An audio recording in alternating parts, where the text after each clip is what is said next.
Bonjour Patricia. Bonjour Anne. Bonjour tout le monde. Bonjour tout le monde. On se retrouve aujourd'hui pour cette nouvelle chronique sur un thème, enfin je ne sais pas si on peut dire un thème, c'est peut-être deux thèmes et peut-être sur deux vidéos ou plus, on verra. Mais en tout cas ça peut nous mener un petit peu loin puisqu'on va parler de destin et de libre arbitre.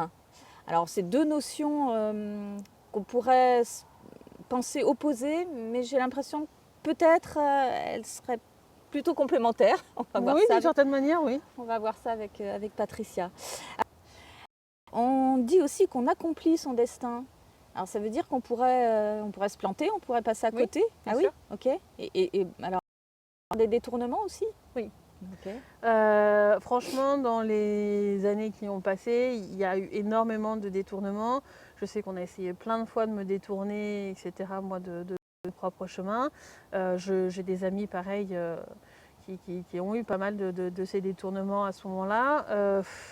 Ça peut passer par plein de choses que tu peux même pas avoir conscience parce que peut-être que tu as juste croisé une personne qui t'a foutu une magie et qui t'a complètement détourné de ton chemin et autre chose parce que, je sais pas, tu rayonnais trop de lumière, que lui s'en est rendu compte et qu'il voulait absolument te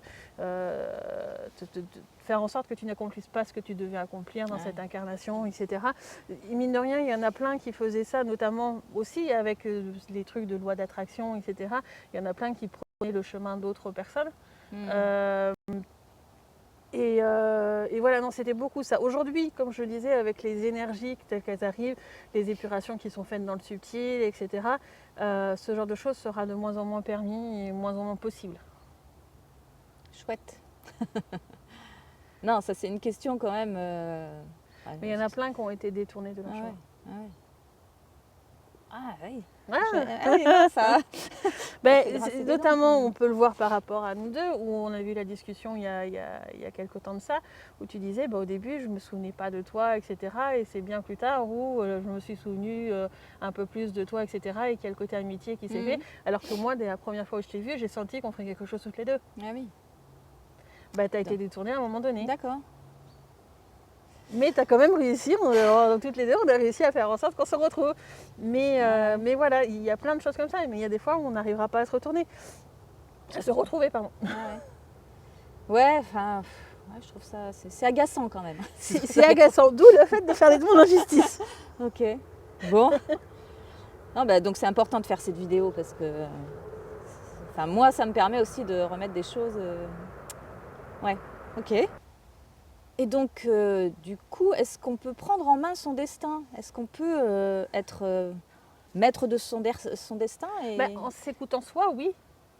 C'est toujours la même histoire. Si tu t'écoutes toi et que tu arrives à comprendre les signes, etc., tu vas être maître de ton destin parce que tu vas savoir faire les choix qui vont aller sur le chemin plus ou moins optimum, mais sur le chemin qui te permet de passer par les points que le moi haut voulait expérimenter. À partir de là, on peut dire que tu es maître de ton destin. Ouais. Mais maître dans son destin, ça ne veut pas dire je choisis les points par lesquels je veux passer. Ben oui. Ça veut dire je m'écoute pour pouvoir passer par les points par lesquels je dois passer. Ouais. Redis-le. Non, c'est vachement important. Ça ne veut pas dire je choisis les points par lesquels je veux passer. C'est dire je m'écoute pour pouvoir passer par les points par lesquels je dois passer. Parce que c'est fort, le je dois passer. C'est ce qu'il a voulu expérimenter. Ouais. Alors il peut y avoir plusieurs chemins possibles, mais en soi ça restera la même expérience, le même apprentissage qui est derrière. Si tu n'as pas expérimenté en fin de compte, il y aura sûrement une autre incarnation qui sera refaite pour expérimenter l'apprentissage qui peut se faire que sur le plan sur lequel on est. Ah ouais, ok. Eh bien oui, alors ça me fait penser à la question suivante. Est-ce que notre destin, il nous suit d'une incarnation à l'autre? Est-ce que c'est le même pour toutes nos... Pas forcément. Ouais. Si on a réussi à valider tout ce qu'il voulait passer dans son incarnation, etc., peut-être qu'il va même décider de ne pas se réincarner parce qu'il aura fait les apprentissages qu'il voulait vivre le mois haut. Donc il n'y a pas de raison. Par contre, si on ne les a pas fait, ça peut être fait de manière différente ou peut-être plus détaillé en ayant des points intermédiaires ou autre chose dans d'autres incarnations. Ouais, ok. Bon, c'est pas mal d'infos. Alors, dernière question quand même un peu plus large sur le destin de l'humanité ou le destin de la Terre aussi. Est-ce que... Il n'y en a pas vraiment. Il n'y en a pas, ouais. Hein, tu es d'accord, on entend quand même Oui, parler... on entend, etc. Il n'y en a pas. Ouais. Ça implique trop de monde et trop de choses. La planète a sa propre destinée, oui, mais Ok. par rapport aux apprentissages qu'elle doit faire, pas par rapport à quelque chose de global des personnes qui sont dessus ou par rapport à l'évolution, je ne sais pas, du végétal ou autre chose. C'est d'autres types d'apprentissage. C'est vraiment pas sur ce genre de choses. Donc pour moi, c'est pas vraiment ça, tu vois. C'est différent. Et l'humanité dans sa globalité, certes, il y a la conscience collective, mais c'est pareil, les consciences collectives, les apprentissages qu'ils ont, c'est quelque chose qui sont complètement différents, qui sont liés à la vérification de l'information, à pouvoir guider les personnes qui sont reliées à elles, etc. Il n'y a pas une question de destinée en soi. Enfin, moi, je ne le perçois pas comme ça, en tous les cas, dans le subtil. D'accord. Bien, alors ça, c'était la première partie sur le destin. Je pense qu'on a fait un bon tour là. Oui. Ouais, ça va sûrement m'amener à d'autres réflexions après. Alors, donc maintenant, on va bifurquer vers la notion de libre arbitre. Donc, tu disais tout à l'heure que, donc on a parlé de la fiche de trajet, mais que comme tout se calcule et se recalcule dans le subtil, même s'il y a cette sorte de programmation, eh ben, on peut toujours bifurquer parce qu'il y a le libre arbitre. Oui. Hein, on est d'accord là-dessus. Alors, le libre arbitre, c'est une notion qu'on trouve beaucoup à la fois dans la philosophie, alors on ne va pas aller là-dessus, donc philosophie et religion. Et souvent la religion, quand elle parle de libre arbitre, c'est pour dire Dieu nous a donné le libre arbitre. Alors, pardon. Voilà. Tu connais mon opinion sur le terme Dieu. Sûr. Hein, Dieu a donné le libre arbitre à l'homme et donc le libre arbitre est un don divin qui offre à l'être humain la capacité de choisir entre le bien et le mal. Et on sait que manque de bol, Adam et Ève ils ont fait le mauvais choix et ils se sont plantés. Et voilà, le libre arbitre ça s'est pas très bien passé. Voilà. Alors comment toi tu vois les choses? Pour moi c'est une définition qui est tellement biaisée que déjà pour moi, c'est pas l'être qui s'appelle Dieu qui a mis le libre arbitre. Ça vient de la création, mais pas de Dieu. Donc c'est différent.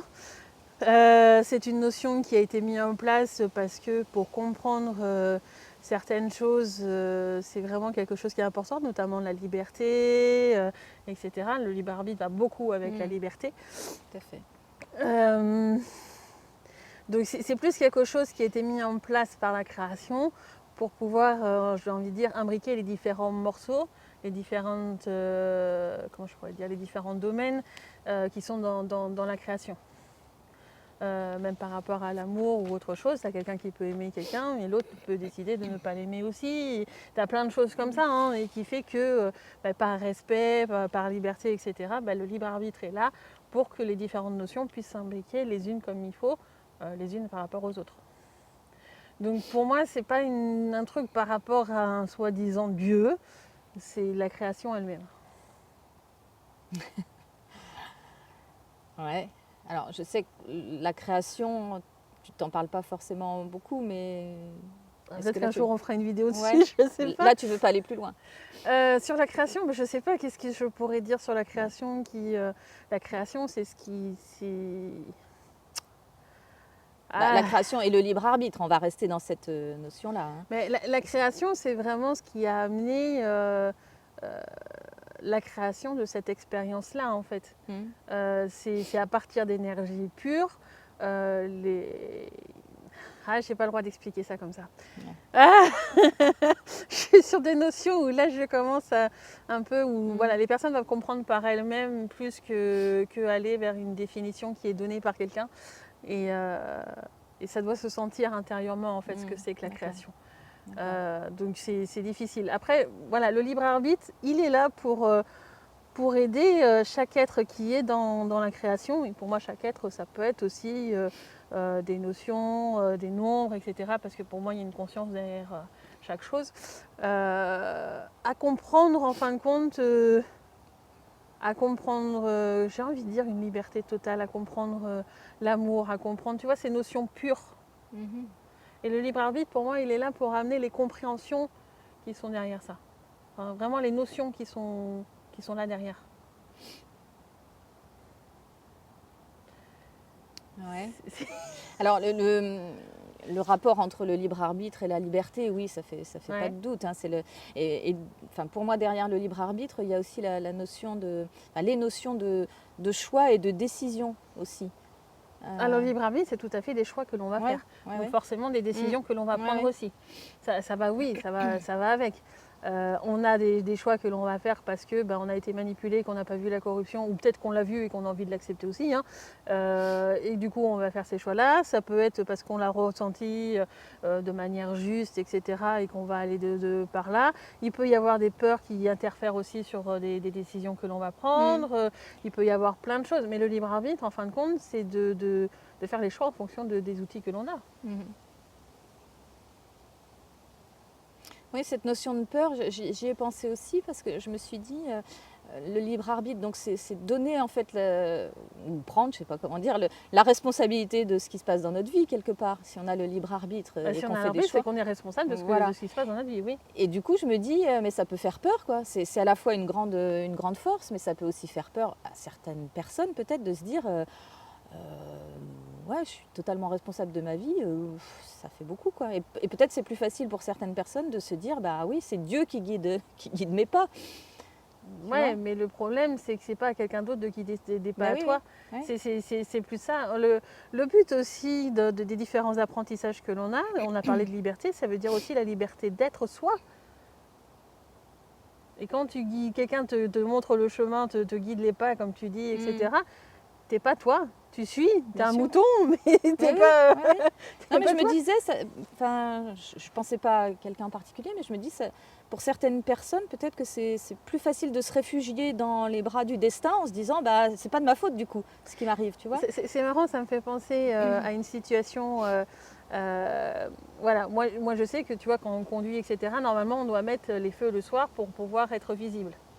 Et moi j'ai une voiture en plus qui est bien visible avec une couleur particulière ou autre, donc je ne mets pas forcément les feux très tôt ou autre parce que pour moi la voiture elle est visible et je vois les autres en face qui peuvent être visibles, etc. Mais souvent du coup les autres conducteurs mettent les feux beaucoup plus tôt. Et il n'y a pas longtemps, j'ai une passagère à côté de moi, une amie, qui me dit non mais là t'as pas mis tes feux, non mais tout le monde a ses feux, pourquoi tu mets pas tes feux, etc. Je dis mais là je sens pas que c'est le moment pour moi de mettre les feux, je suis totalement visible, je suis dans le respect du code de la route et des autres, etc. Et pour elle en fait, elle m'expliquait que parce que tout le monde mettait ses feux, pour elle c'était normal de mettre aussi ses feux. Mhm. Et à partir de là, on est plus dans le je fais les choses parce que les autres le font aussi, que Ouais. parce que je ressens de faire les choses. Mhm. Et il y en a beaucoup qui ont ce comportement-là et en fin de compte, ils ne font pas les choses en fonction de réellement leur libre arbitre, mais en fonction de l'influence que les autres ont sur eux. Ouais. Ouais. Ce qui finit par être en fin de compte une forme de libre arbitre parce qu'ils vont choisir de ne pas s'écouter pleinement. Mais pour moi, Ah oui, bah oui, c'est un choix aussi, bien sûr. Ouais. Ah oui. Ok.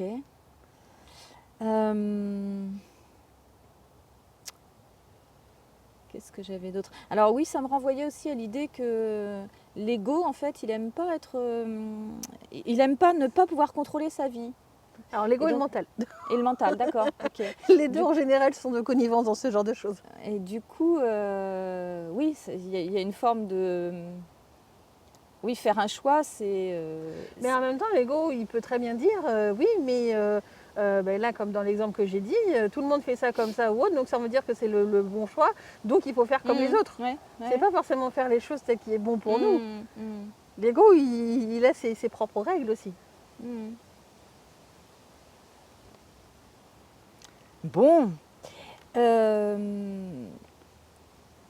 Est-ce que... Alors, quand on a rapidement parlé de ces sujets-là, tu m'as dit oui, le libre arbitre, c'est un thème important dans la période actuelle Ouais.